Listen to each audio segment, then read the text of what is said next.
So in our culture, we always get the same advice, the same solution to keep sex alive in a relationship. We get told that you must make sure that things don't get boring, keep things fresh, keep doing new things, keep finding new things to try, new and exciting things. And this is a failed approach. It is obviously not working. And we know this because we know that people famously find it really difficult to maintain interest in sex in a long-term relationship. And yet this solution has been around for decades and everybody has been trying to fulfill it, and it simply isn't working. And there is a good reason for that. Look, trying new things and having new experiences is obviously very important for us. In the same way as going traveling sometimes is important, trying a new dish or doing a new thing on the weekend is important. In the right amounts, it fulfills our need for novelty, for exploration. We have that need, but it is not our only need.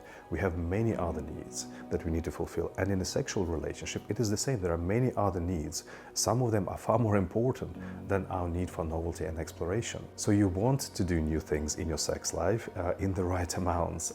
But the purpose of it is just to bring some variety and some exploration. It is not to be the single method to actually keep your sex life alive.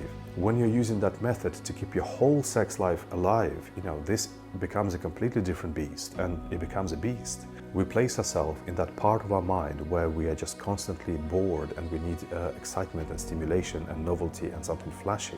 And we start running our whole sex life from that place in our mind. We are not looking at our sex life anymore as a relationship, as a greater experience, a greater enrichment, a more soulful experience, a greater value. We just start looking at sex as entertainment, as some excitement. It becomes essentially clickbait economy when it's not about the value you are getting, but it's just about getting engaged for 5 seconds more, just about something grabbing your attention. You can live your sex life like this as a workaround, as a patch, but it's just a very weak position. It's just a very poor way of running a sex life. It is very difficult, first of all, because it's just very hard to find something that is stimulating you so hard all the time, like in any other entertainment. Nothing holds your attention for more than a very short time, so you're always looking for the rest of your life. You always have to come up with new stimulus, and it has to get harder and harder and stronger in more and more radical ways because your tolerance builds, and it often gets to places that stop making any sense for the relationship, but you're doing this because somehow it turns you on. It doesn't actually feed your real needs. There's a difference between giving value and just engaging you, and it's just engaging you without giving you value.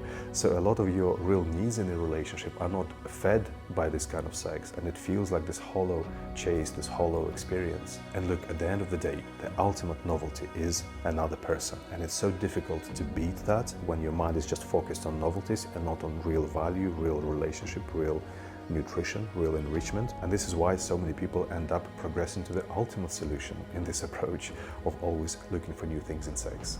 They move on to a new thing with a new person in sex. So the real solution is not to keep for novelties in sex. The real solution is that sex has to give.